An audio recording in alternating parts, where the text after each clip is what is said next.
राधे राधे सभी को।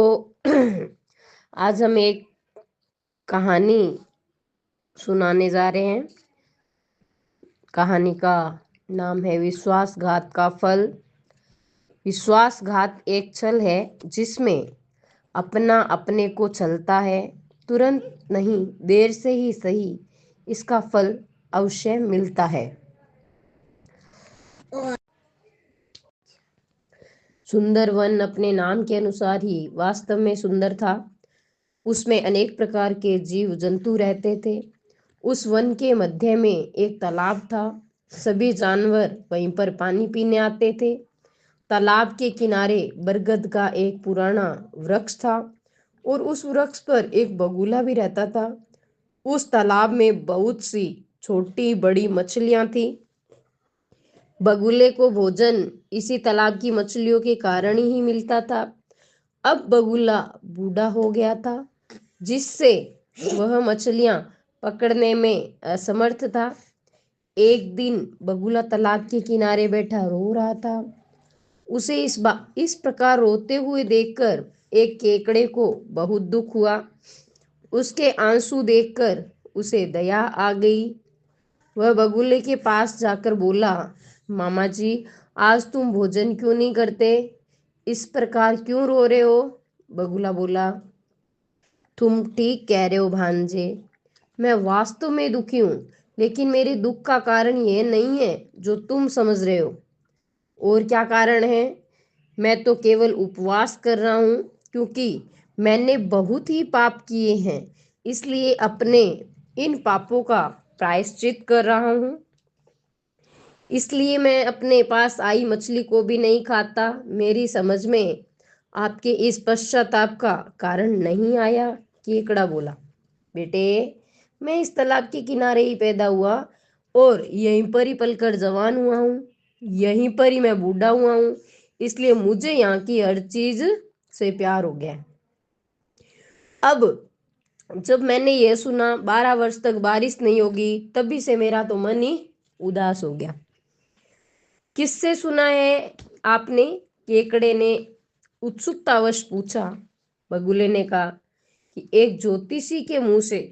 उसने कहा कि 12 वर्ष तक पृथ्वी पर बादल नहीं बरसेंगे और सूर्य के तेज से पानी खोलने लगेगा और और तालाब, यह तालाब जिसमें पहले से ही थोड़ा सा पानी है, शीघ्र ही सूख जाएगा और इसके सूख जाने पर जिनके साथ मैं सदा से ही रह रहा हूं, वे जल के न होने से बेचारे मर जाएंगे।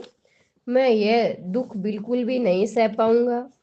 इस कारण ही मैंने उपवास किया है और मैं रो रहा हूं। इस समय थोड़े पानी वाले सभी तालाब के जीव जंतु बड़े बड़े तालाबों की ओर जा रहे हैं। अब कुछ ही दिनों में यहाँ सब कुछ समाप्त हो जाएगा।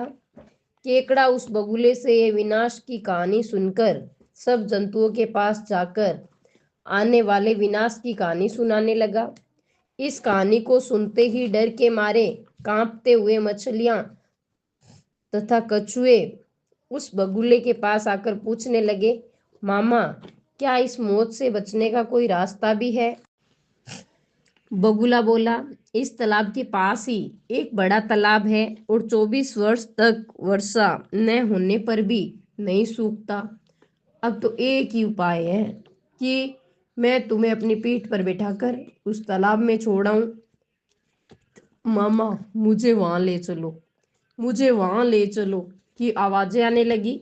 हर कोई चाहता था कि पहले मैं वहां पहुंच जाऊं, पहले मैं वहां पहुंच जाऊं। बस फिर क्या था, बगुले की चाल कामयाब हो गई। वह बारी बारी से कुछ मछलियों को अपनी पीठ पर लादता और चट्टान पर ले जाकर मार करके खा जाता। इस प्रकार वह प्रतिदिन ही इन जंतुओं को खाने लगा और वहां से आकर दूसरे जंतुओं को झूठ मूठ की कहानी सुना देता।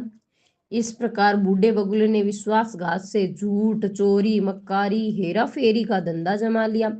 बेचारे जीव जंतुओं को क्या पता था कि धीरे धीरे उसके साथी उस बगुले के पेट में जा रहे हैं। उसको पता ही नहीं था उसके साथ में धोखा हो रहा है। केकड़ा बेचारा रोज ही कहता कि मामा मुझे भी उस तालाब में छोड़ाओ, मगर हर बारी बगुला मछलियों को ले जाता और केकड़े को छोड़ देता।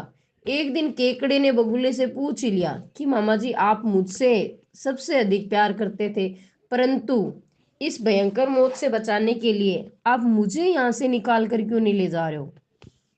बगुला केकड़े की बात सुनकर सोचने लगा कि कहीं इस केकड़े को मेरी चालाकी का पता न चल जाए, और फिर रोज रोज मछलियां खाकर भी तंग आ गया हूँ। केकड़े को खाने से जरा मुंह का स्वाद भी